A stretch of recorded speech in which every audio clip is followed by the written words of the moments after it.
Welcome, Tom, and tell us what is hypnotherapy? Oh, well, it's a pretty broad definition. Essentially, what I do is I help people to stop smoking, lose weight, lessen anxiety, get rid of fears, Mhm. even to play better golf.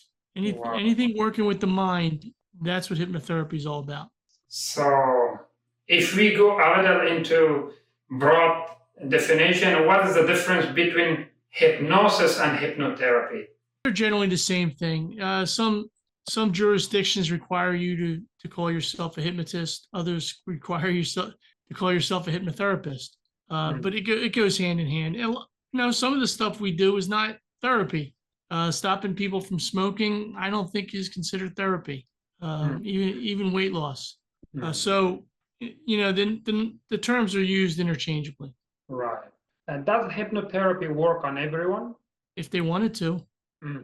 If people want to be hypnotized, they will be hypnotized. Some people are, they believe it or not, people pay me and then they come into the session and not, they don't want to be hypnotized. They're not telling me that, but they're very they become very they put up a wall. They put up a Mhm. wall and it makes it difficult.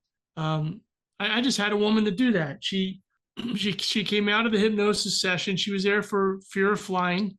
She's going on a trip. In fact, I think it's in 2 weeks. She's going on a trip to Italy, and she's got a fear of flying. And she's a Type A personality. She owns a dance studio. She's very successful. And when she came out of hypnosis, she surprised me by saying, "I knew I couldn't be hypnotized. I just knew it. I knew I was never going to be able to get into a hypnotic state." And I said, "Really?" And I was concerned because I like to have success every time out. And she left, and we were wondering if she was going to come in for more sessions that she paid for. And I got an email about 3 days later. She goes, I haven't even worried about this trip coming up. Maybe it Mm. worked. And then, Well, she's actually coming in next week for her final hypnosis session. okay, I also heard that some people don't go under trance. I don't know this term if you also use it or hypnosis very quickly. They need to come so many sessions. Is this correct? Well, it depends on what they're in for, and it also depends on how they react to it. What I do, my method is I generally want to see people for 3 sessions, Mm-hmm. right? And there's a reason for that. Number one, they've never been hypnotized before, so it's almost the first one's almost an introduction to hypnosis. Sure, we go into a session, we um, we take care of what their issue is, and then when they come in for the second session, most times they go much deeper than they did the first because now they're aware.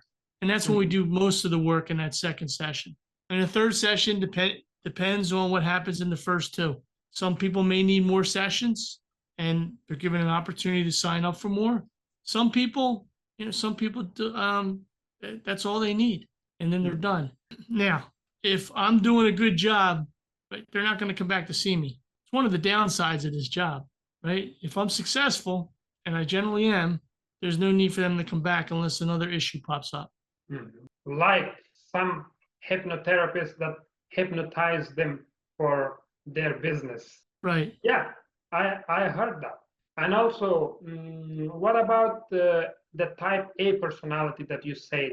Which kind of personalities are there that you are treating them? Oh, I mean, look, she was probably she's probably the only person. Yeah, she might have been the only person that really um, gave me a problem. Actually, there was another guy.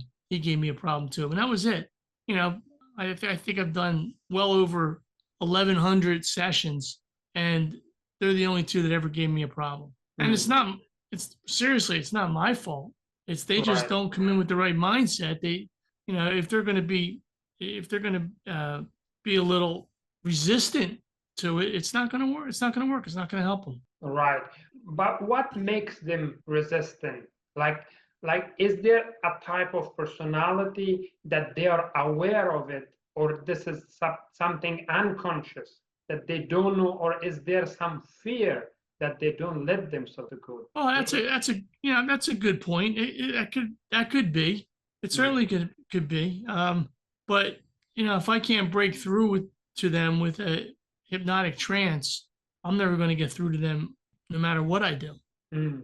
I mean, if they don't want it, it's not going to happen. Have you ever seen a stage show, a stage hypnosis show? Yeah. Okay, so in those stage shows, people come up on stage and they do all kinds of crazy things that the hypnotist tells them to do, right? He's not controlling them. That's what people don't understand. They're volunteers. They want to entertain. So they're willing to do whatever that hypnotist is asking them to do. And you're not going to get someone. If you get a person that doesn't want to get hypnotized up on a stage, watch the hypnotist politely ask them to go back into the audience. Right. So it's the same thing with clinical hypnosis. If they want to get hypnotized, they'll be hypnotized. Mm. Most people, when they come out of hypnosis the first time, I usually get a wow, that was amazing. I've never felt so relaxed. And that's before their issues start to go away. Right. I give an example. So if a person comes to you and want to get rid of smoking cigarette, what will you do in the first, second, and third session? The first session, I'm going to work on their stress, their anxiety, things that are kind of tied to their smoking. A lot of people will tell you they smoke because they're stressed. Some people that stop smoking, they start smoking again if they're in a traumatic event. Something stressful happens, they go right back to the cigarette. So that's what I work with first. I'm going to relieve that person of stress and anxiety, get them feeling better. A few days later, they're going to be told the night before, no more smoking. Throw away all your cigarettes, all your lighters, your ashtrays, anything tied to your cigarettes, throw them away because tomorrow you're a non-smoker. And then when they leave my office, they don't think about cigarettes anymore. So it's an amazing thing. And then the third session will be a couple weeks down the road just to reinforce what we went over. Right. I heard from a hypnotherapist, that it goes from conscious mind to subconscious mind. And for every habit, we have a model there, and we just demolish the model if we want to, like, forget that from that person. For example, cigarette. Is that work like that? Sure. I mean, there's many ways of going after it, but yes, you're changing their mindset towards smoking. All right. I mean, smoking is the greatest example. People have been smoking. People generally start smoking when they're teenagers, right? Right. And why do they smoke when they're teenagers? Well, because their friends are doing it and they're included, right? They want to be a part of the group. They feel good about smoking. Well, all those thoughts and feelings get stored in your subconscious mind. So now you're 50 years old and you're still smoking because the subconscious mind thinks it's doing the right thing. It's keeping you smoking because you want to smoke. So through hypnosis, we're going to let the subconscious mind know, hey, this isn't what we want. It's a habit. It's just a habit. If someone wakes up in the morning, they have a cigarette. They have their first cup of coffee, they have a cigarette. They hop in their car to go somewhere, they have a cigarette. It's all triggered because they've done it so many times. And with hypnosis, we unravel that whole process and they stop smoking. Right. One of the interesting things that you said before was the anxiety and stress, that by hypnosis they can get rid of it. So as most of the people nowadays have both of anxiety and stress, so how successful it is and how does it work? Most of our behaviors today are based on something that's happened in the past. It might be 2 years ago, 1 year ago, it might be 10 years ago, it might be as a child, but all those things are stored. They're laying in your mind, they're stored in your mind, and when something happens, it triggers a reflex that's based on that. Now, we can't change memories. Memories are always going to be there, but what we can do is we can change and release the feelings, the thoughts, the emotions tied to those memories. And when that happens, the person changes. The person changes as of today. And I see it happen time and again. Right. So is hypnosis better than cognitive behavioral therapy? Some people call it CBT. CBT. I can't even give you an opinion on that. I truly don't know. I never studied CBT. I'm not sure the ins and outs and how it works, so I can't really comment on that. Right. So, what are some common habits or negative habits that people come to you to treat them with you? I had a woman today that wants to stop eating popcorn. Wow. She eats healthy, but she's got this craving for popcorn specifically, or any kind of salty foods, snacks. She said last night she ate 1.5 bags of popcorn. And she says, I'm not talking about the small bag, I'm talking about the 4 serving bag. Oh, Yeah. So we worked on that today. So we'll see how she makes out for her next session. Um, Chances are she's not going to be eating popcorn tonight. mm, I really believe that. I know when I was trained, I was on site and they hypnotized me and they said, "What's a bad habit you have?" And I searched and I said, "Well, you know what? I drink a lot of Diet Pepsi. I'll drink 4 or 5 20 ounces a day. I'll crave it." And I was hypnotized at one time and I never drank it again. I have no desire for Diet Pepsi any longer. I'm drinking water. I used to really hate water. I drink water constantly. all right. So, which issue do you find most prevalent among people? Well, I do a lot of smokers, but I also do a lot of weight loss, and a lot Mm, of that is because I lost a lot of weight using hypnosis. 4.5 years ago, I'll tell you the whole story. 4.5 years ago, my son got married, and I saw the pictures from that wedding. I looked terrible. I looked so overweight. I didn't look good. So right. I, at that point, decided I was going to lose weight. I was going to eat properly, and I've done a whole lot of research on what that means. And I lost 35 pounds, and I've Mm, kept it off for those wow. for those 4 years. So because of that, I do get a lot of people that want to go through that same system, and it's very effective. Very effective. Oh, wow. True. So, what is the success rate of hypnotherapists, and what is the causes of their success? Because there are people who are against hypnotherapy, and they say the hypnotherapy don't work. So, is this only the patient, or the therapist also has difference? Like, one hypnotherapist is better than the other. Look, there's some very good hypnotists out there. There are. In fact, we all meet in Las Vegas in the end of July, and it'll be a lot of fun. We'll do a lot of learning new techniques and learning new things that have come up. Uh, I think hypnotherapy works. I I have no reason to believe it doesn't. And the Right. reason the reason it's not as accepted as the medical community. The reason that is because of movies and stage shows. People get the wrong idea about what clinical hypnosis is all about, and they think they think it's out there, right? It's woo woo, but it really is effective. So, what about the regulation, state or federal regulation work on it? Like, is it FDA approved something or some Right. other organization? The answer to that is no. Mm, I mean, I can practice hypnotherapy with just a certificate from a sponsoring entity, mm, and I don't have to go through the schooling that a psychologist does or a psychiatrist does. I just need a certificate to practice. However, if I don't do a good job, if I don't get good results, no one's going to come see me, and I respect that. true. So, look, I came from the financial industry, and decided to be a hypnotist, and it's the greatest job ever. I mean, just watching people leave my office happy, making huge changes in their lives. It's great True. without the And medicine, without all the drugs. how much does hypnotherapy cost? Well, that depends. It depends on where you are in the world, where you are in the United States, what you need to get working on.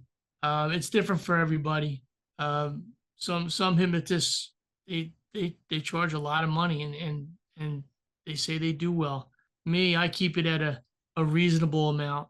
And because I want people to come see me, I want people to change their life, and I want them to be able to afford it. Right. Can hypnosis go wrong sometime? No, no, Ah, there's nothing that can go wrong with hypnosis. If you, if I can't have anyone, I can't hypnotize someone to go against their morals or beliefs. Unlike the movies where, you know, someone bangs on a teacup and they go out and they murder somebody. No, it doesn't work that way. And as far as some bad things, there's nothing. There's no side effects to wow. hypnosis. Unlike medicines, there's no side effects. It's, you know, it's just a matter of changing your mindset towards things. Hmm. We have heard some myths about hypnotherapy or hypnosis, like a person can go to their previous life or even to some other places that are like not familiar into this world. What about those myths? What is your experience?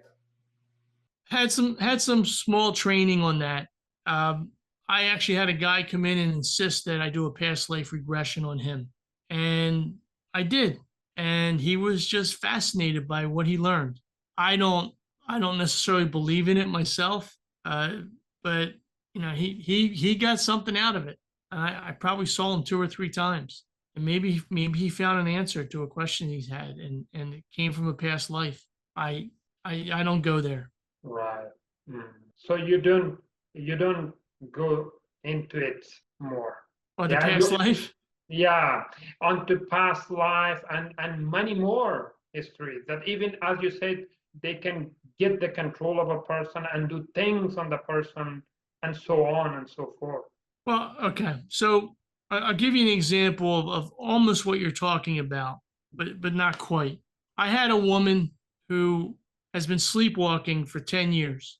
In other words, she gets up at some time in the night and her son might find her in his room saying stuff, might find her downstairs looking for something. She has been sleepwalking for 10 years. So when I saw her, we did something called an age regression, not a past life, an age regression. So there's a feeling she has that causes her to get up and sleepwalk. So I had her trace that feeling back to we went to several different events. We ended up at the original event. I asked her what was going on, and she said, "I'm in my crib. I'm in my crib with my brother." I said, "How old are you?" She says, "I'm 2 and he's 4." I said, "What's going on?" She said, "My mother's not there. There's no one here at home." And she finds out later that her mother would leave them alone. She'd go out drinking. And once we released the emotions, thoughts, and feelings tied to that event, she stopped sleepwalking. Wow, that is amazing thing that you said. So how I heard this word, this terminology as I forgot the exact terminology, effective moment or I don't know this kind of terminology hypnosis used in it. So that how they remember that specific point. Well, she didn't remember it consciously. She remembered it unconsciously or subconsciously, and her subconscious took her back to that event. And you know, she didn't remember it. She Right. didn't remember that's what happened. But once we cleared up those emotions and feelings, she was freed. She was freed, and she stopped sleepwalking. So as you say, most of the programming or the traumas happen in the childhood, right? A Or lot of them, yes. hmm?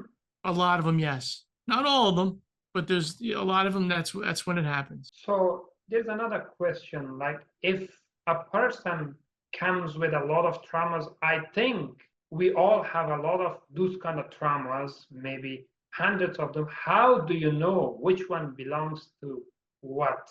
For example, if a person comes to you for a purpose, yeah, Yeah, and what I do a lot is I let the subconscious mind find it and figure it out. true. And Thank you. all I Yeah. do is guide. I guide the process, and the subconscious mind will find it and figure it out. So you don't care about the other traumas. You only focus on what you need to solve right now, yeah? Well, I'm look. I mean, we want to solve everything, but it's really best to do one at a time, and let your subconscious mind figure it out. There's it's not like waving a magic wand and and life has changed for somebody. It's a gradual thing. It's what happens after a hypnosis session. Something will happen in the person's life, and they'll say, "Hey, you know what? I wouldn't have done that before, or I would have reacted differently." And that's because of the change in their mindset. It's not like a big revelation. Now, with the smoker, it's a big revelation, right? A smoker is going to stop smoking. Someone that's losing weight, they're going to lose weight. Right. But when it comes to anxiety, anxiety's different. It's hard to measure. Fears, right? Right. Person gets on a plane, very comfortable, calm. That's measurable. I have a lot of people that have a fear of driving on the highway, and after they come in, they're out on the highway without that fear. I even saw people in person who are very obviously afraid of highway. Yeah, yeah. Yeah. I'm shocked at how many people are affected by that. How about going over bridges in a car? I know men that'll stop the car and have their wife come over and drive over the bridge.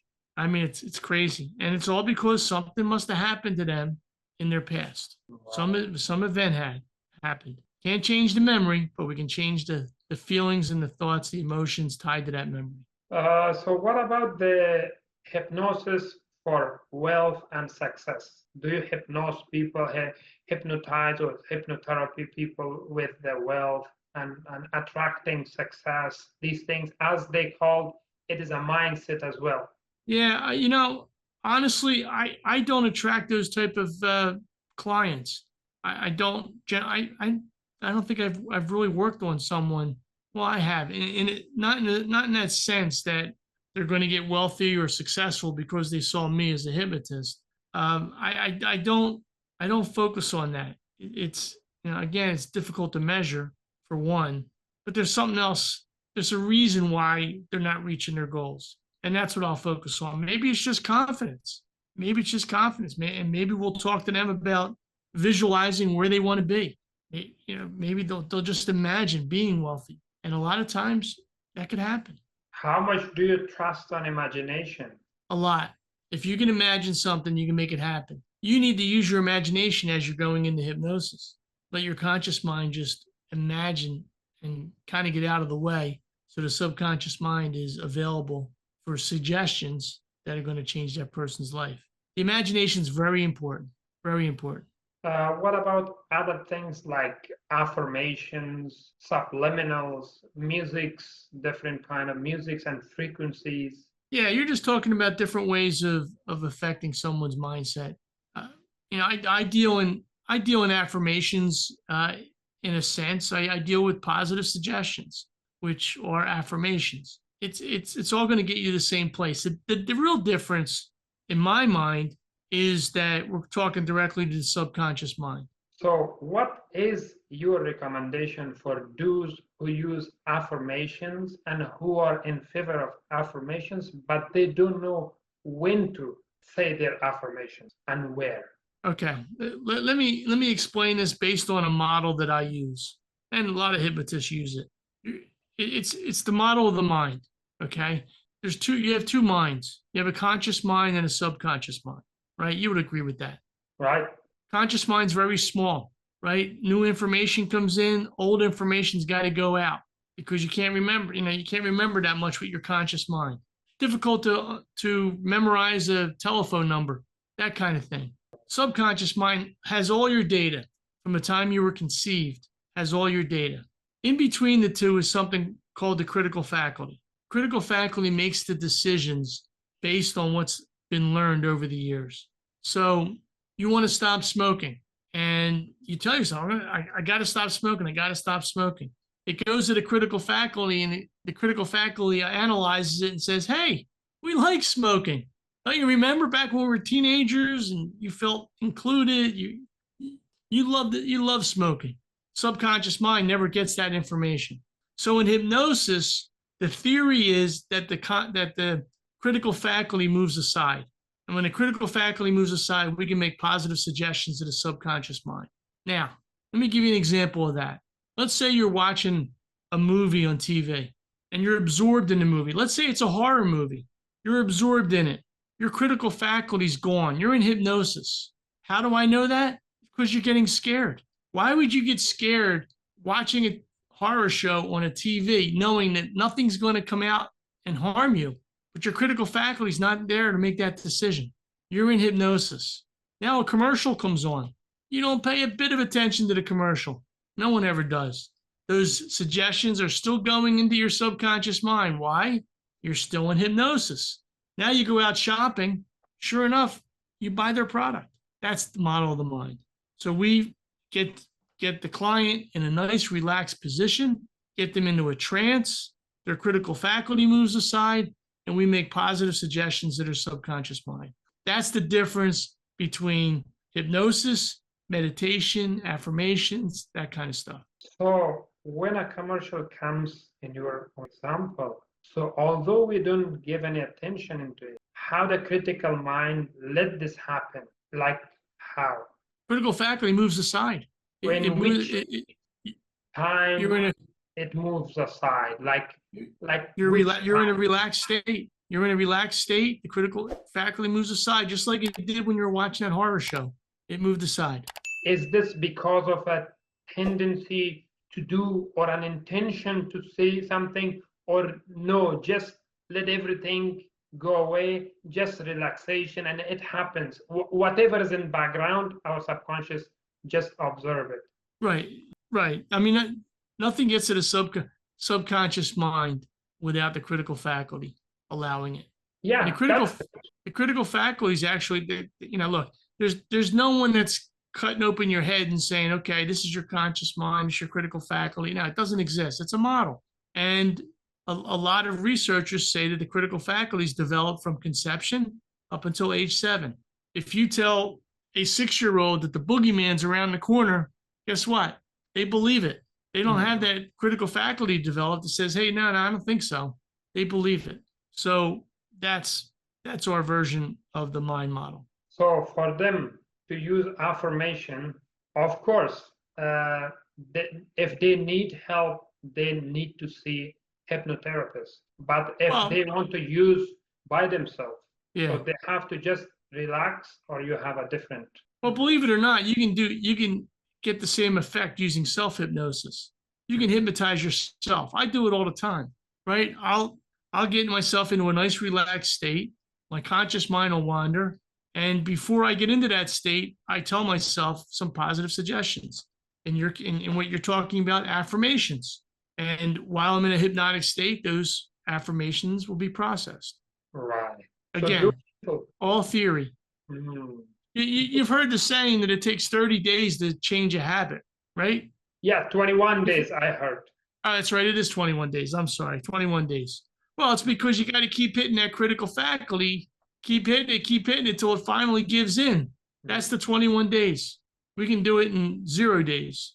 We just want to we have to look out for critical mind when he go away. Yeah, something like that. To get in. Look, I gave you the example of me and Diet Pepsi, right? I was in hypnosis. They said you don't drink Diet Pepsi anymore. Sure enough, I don't drink it. It's pretty amazing.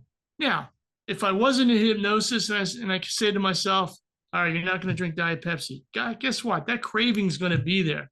It's going to drive me down to the local food store and grab a Diet Pepsi somewhere. Understand, this is just a model, but it works. It works. I see it work time and again for people. So do people talk during hypnosis? Well, generally no, but there are situations where I will ask them questions. I'll ask their subconscious mind some questions, and through either them talking or nodding or moving some part of their body, they will come back with an answer. It's a way for me to talk to the subconscious mind. It depends. It depends on what the issue is and the technique I'm using. So how can a person find hypnotherapist? For example, you. Specifically me? Specifically you and the other hypnotherapists. Well, okay. So my company name is Achieve Hypnotherapy, and my website is achievehypnotherapy.com. But anyone can Google hypnotist near me and find their local hypnotist, and ask them these questions. Ask them the same questions you're asking me, and see what their answers are. We can do hypnosis in our office, and we could do it on Zoom, just like you and I are talking now. Once they close their eyes, it doesn't matter if they're in my office or if they're on a Zoom call. Right. So So the world is available to us to help people in hypnosis. I believe you because you almost hypnotized me. Well, you know what? In a sense, you were hypnotized. Your mind was wandering for the next question, processing what I was saying and wandering for the next question. That's a form of hypnosis. Right. So thank you so much, Tom, for answering a lot of questions. I hope we have another session to go into more detail. So thank you for letting us your address. So Yeah, thanks for see you having soon me. again. Thank you so much. Have a good day. Bye bye.